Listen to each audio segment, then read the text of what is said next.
कसम से यार मजा आ गया देखकर। मुझे थोड़ी बहुत उम्मीद थी कि पिक्चर में वीएफएक्स का काफी काम होगा, पर इतना ज्यादा मैंने एक्सपेक्ट नहीं किया था। ऑलमोस्ट ट्रेलर में दिखाए गए हर सीन में वीएफएक्स का यूज हुआ है और मैं ये कोई शिकायत नहीं कर रहा हूँ। मेरे को तो इसका वीएफएक्स काफी बढ़िया लगा और शिकायत तो तब होती जब ये पसंद नहीं आता, पर मुझे ये काफी अच्छा लगा। अब इसके वीएफएक्स आपको और भी अच्छे तब लगने लगेंगे जब आपको इसका बजट पता चलेगा, जो है 300 करोड़ रुपए यानी $40 मिलियन के आसपास। और ये मार्वल डीसी की मूवीज को देखते हुए बहुत ही कम है, पर इतने कम बजट में भी इन्होंने काफी अच्छा काम किया है। दरअसल शुरू में इसका बजट और भी कम था, सिर्फ 150 करोड़ रुपए, पर बाद में इसे डबल कर दिया गया। देखो ट्रेलर तो काफी बढ़िया बना है, कैरेक्टर्स भी काफी पावरफुल हैं, पर इस ट्रेलर में काफी कुछ छुपाया गया है जिन्हें हम अभी डिस्कस करने वाले हैं। तो ट्रेलर की शुरुआत होती है नागार्जुन के कैरेक्टर से, जिसका नाम है अनीश और वो एक आर्टिस्ट है, पर ये अपनी तरह कोई एरा गेरा नहीं है, बल्कि इसके पास नंदी अस्त्र नाम का एक काफी पावरफुल अस्त्र है, जिसे पहनने वाले के पास 1000 नंदियों की शक्ति आ जाती है, जो कि इस सीन में दिखता ही है। और मुझे ये चीज बहुत पसंद आई जो इन्होंने कैरेक्टर्स के पीछे वो ऑरा दिखाया है। आई मीन सिंपल पावर्स तो हमने बहुत देखी है, बट ये काफी हटकर लगा। अगले सीन में कोई देवी जी पानी को कंट्रोल कर रही हैं, तो उनके पास कोई जल अस्त्र जरूर होगा, फिर वायु अस्त्र एंड देन अग्नि का जिक्र होता है, पर अग्नि का जिक्र जिस कैरेक्टर पर हुआ उसका चेहरा हमें नहीं दिखाया गया। फिर इसके अगले सीन में मोनी रॉय का कैरेक्टर जुनून दिखता है। अब मैं इसको जुनून इसलिए कह रहा हूँ क्योंकि इसके पास वही रेड कलर की पावर्स हैं। इसके नेल्स भी काफी बड़े हैं, जो कि आजकल का फैशन है, और इसके पास वैसा ही ब्रेसलेट है जैसा कि जुनून ने पहना है। तो हाँ, मुझे तो ये जुनून ही लगती है। आगे ये कैरेक्टर एकदम फुल स्वैग में त्रिशूल पकड़ता है, और यार इस कैरेक्टर को इन्होंने इतना छुपा क्यों रखा है, चेहरे की एक झलक नहीं देखने दी कहीं पर भी। अगले सीन में हमें एक और कैरेक्टर दिखाया जाता है जिसके पास कोई ढाल वाला अस्त्र है, जिसका यूज करके वो किसी को प्रोटेक्ट कर रही है, और इस जगह पर काफी तगड़ी बैटल होगी। ट्रेलर में भी हमें आगे दिखाया गया है। इसके बाद वाला सीन भाई बहुत औसम है, जहाँ एक बंदा जमीन पर पैर मारकर सीधे छत फाड़ कर निकलता है, एंड देन रिवील होता है कि उसके पास किसी और का नहीं बल्कि बजरंग बली का कोई अस्त्र है। अब आप खुद ही समझ लो कि ये कैरेक्टर कितना पावरफुल होगा, और इसी वजह से शायद इसके एक्टर को छुपाया गया है, पर ये वाली बैटल देखने में मजा बहुत आएगा।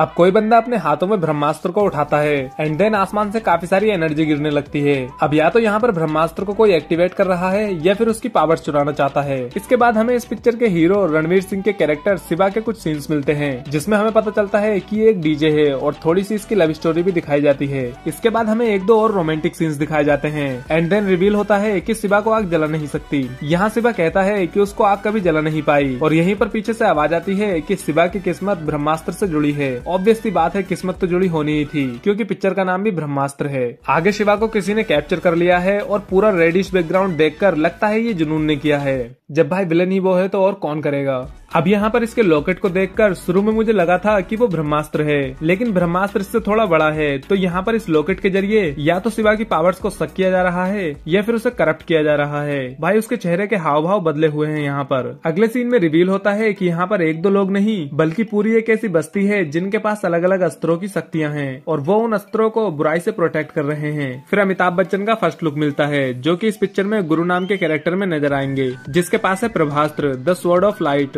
और प्रभास्त्र के साथ ही अगले सीन में गुरु कुछ लोगों से फाइट भी कर रहे हैं। इसके बाद में अनीश फिर से अपने नंदी अस्त्र का यूज कर रहा होता है रणवीर और आलिया के कैरेक्टर को प्रोटेक्ट करने के लिए। और अगर आप ध्यान दोगे तो ये सीन किसी मंदिर के अंदर का है, क्योंकि पीछे एक शिवलिंग भी बना हुआ है और यहाँ नंदी जी की मूर्ति भी बनी हुई है, और अनीश के पास जो अस्त्र है उसका नाम भी नंदी अस्त्र है। फिर अनीश पानी में पंच मारता है ताकि उन्हें वहाँ से निकलने का मौका मिल सके। आगे एक त्रिशूल पकड़े हुए ये मूर्ति दिखाई जाती है, जिसके चारों तरफ आग ही आग है, पर इम्पोर्टेंट है यहाँ पर इसके सीने में लगी हुई ये मणि, जिसके बारे में हम आगे बात करेंगे। अब देखो ये वाला सीन काफी इंटरेस्टिंग है, क्योंकि यहाँ पर एक बार फिर से नंदी अस्त्र का यूज हो रहा है, लेकिन इस बार इसका यूज अनीश नहीं कर रहा बल्कि कोई और ही कर रहा है, और उसके हाथ में ये काफी तेजी से चमक भी रहा है, एंड इसकी पावर्स का कलर भी ब्लू से बदलकर रेड हो चुका है। अब रेड कलर इस पिक्चर में एविल को रिप्रेजेंट करता है, तो ऐसा हो सकता है कि इस पिक्चर में नागार्जुन का कैरेक्टर अनीश मारा जाएगा और उसके बाद ये बंदा नंदी अस्त्र का यूज करेगा, या फिर ऐसा हो सकता है कि ये वाला सीन स्टार्टिंग का हो और इस कैरेक्टर को मारकर ही अनीश को अपना नंदी अस्त्र मिले। दोनों में से कुछ भी हो सकता है। अब मैंने यहाँ एक और चीज नोटिस की कि ये सीन रात का है,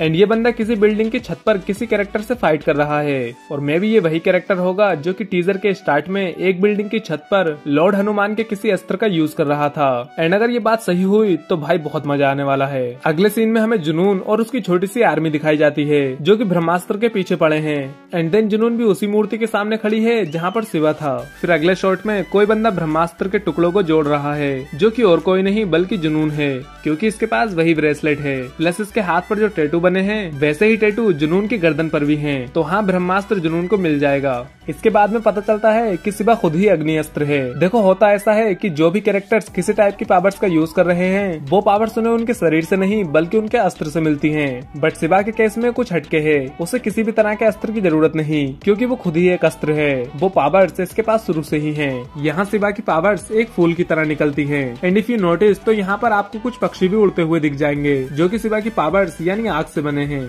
आगे फिर वही लड़की जिसके पास ढाल वाला अस्त्र है और वो अपनी पावर्स से सिबा और ईशा को प्रोटेक्ट कर रही है जुनून की आर्मी से। एक और बंदा फाइट कर रहा है जिसके पास ग्रेविटी वाला कोई अस्त्र है, मे भी उसका नाम गुरुत्वास्त्र हो। एंड देन एक बंदा नागास्त्र का यूज कर रहा है, जो कि देखने में बहुत ही कूल लगता है। इस नागास्त्र में से तीरों की जगह नाग निकलते हैं, जो कि सीधा अपने निशाने पर जाकर लगते हैं। एंड इस जगह को देखकर ऐसा लगता है कि जुनून की आर्मी इनके गाँव में घुस चुकी है, जहाँ पर काफी तगड़ी बैटल होगी। अब यहाँ जुनून भी किसी तरह के अस्त्र का यूज कर रही है, या फिर मोनी रॉय अपने असली रूप में आ गई और नागिन बन गई। जुनून के सामने ईशा का कैरेक्टर खड़ा है, जो कि उससे किसी बच्चे को प्रोटेक्ट करने की कोशिश कर रही है। आगे फिर से हमें वही कैरेक्टर दिखाया जाता है जिसको लोग शाहरुख कह रहे हैं। हो भी सकता है कि ये शाहरुख ही हो, पर ये बस एक रूमर है। लेकिन इम्पोर्टेंट यहाँ पर यह है कि इसके पास भी अग्नि की पावर्स हैं और अपने सिबा के पास भी सेम है।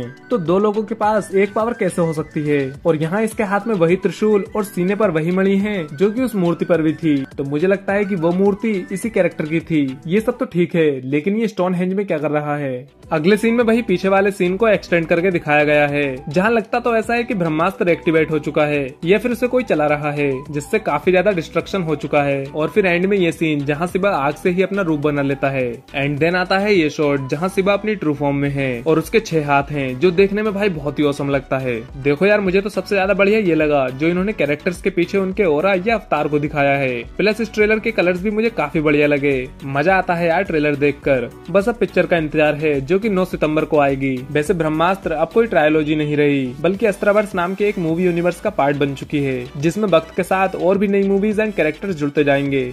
तो भाई, ब्रह्मास्त्र के ट्रेलर को लेकर ये था मेरा ब्रेकडाउन। क्या लगता है, शाहरुख खान इस पिक्चर में होंगे या नहीं? कमेंट्स में जरूर बताना। बाकी अगर आपको ये वीडियो पसंद आई हो तो लाइक और शेयर करना, साथ ही चैनल को भी सब्सक्राइब कर लेना। बाय।